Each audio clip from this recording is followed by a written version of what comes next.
முடிச்சிடலாமா? ஸ்டாலின் தான் வராரு, விடியல் தர போறாரு, அதுதான் மக்களோட முடிவு. நீங்க திமுகவோட தேர்தல் அறிக்கை இருக்கிறது.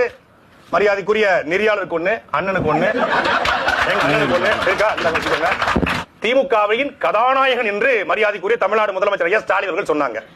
அந்த கதாநாயகன்ல 520 வாக்குறுதிகளை கொடுத்தாங்க. முதல் 100 வாக்குறுதி, முதல் வாக்குறுதி திருக்குறளை தேசிய நூலாக்க மத்திய அரசை வலியுறுத்துனீங்களா? கடும் ஊழல் புகாருக்கு ஆளாகியுள்ள அதிமுக அமைச்சர் மீதான புகார்களை விசாரிக்க தனி நீதிமன்றம் அமைக்கப்படும். அமைச்சலா? அனைத்து சட்டமன்ற தொகுதியிலும் மக்கள் குறைக்கு முகாம்கள் நடத்துறீங்களா? முதலமைச்சர் நேரடி கட்டுப்பாடு தனித்துறை உருவாக்கப்பட்டு உங்கள் தொகுதியில் ஸ்டாலின் திட்டத்தின் கீழ் பெறப்பட்ட மனுக்களுக்கு 100 நாட்களுக்குள் தீர்வு வழங்கினீங்களா? ஆவின்பால் லிட்டருக்கு 3 ரூபாய் குறைக்கப்படும். குறைச்சலா?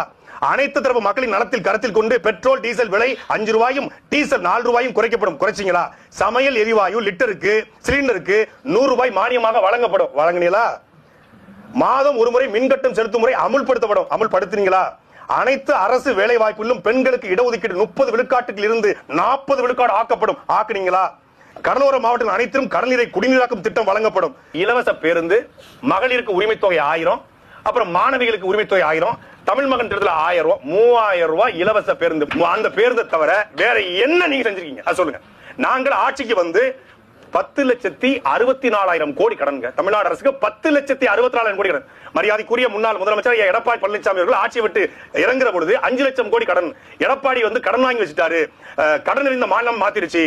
நாங்கள் வந்தால் தனிநபரின் வருமானத்தை பெருக்கி தமிழ்நாடு அரசு கடனை அடைத்து நாங்கள் நல்லாட்சி தருவோம்னு சொன்னீங்களா சொல்லலையா? நான் சொன்னதைத்தான் செய்வேன், செய்ததைத்தான் சொல்லுவேன். ஏன்னா நான் கலைஞர் மகம்னு சொன்னீங்களே.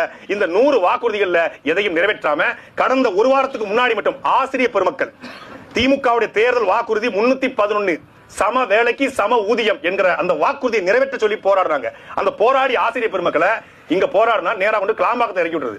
என்ன நினைச்ச? எதுக்கு தெரிஞ்சு கோயம்பேடுல இருந்து 45 கிலோமீட்டர் கிளாம்பாக்கத்தை கட்டிருக்கானா? யாராவது போராடினா தூரமா கொண்டு விட்டு வந்துடலாம்ல. அதுக்காக கிளாம்பாக்கத்தை கொண்டு போய் ஊருக்கு வெளியே கட்டி வச்சாச்சு.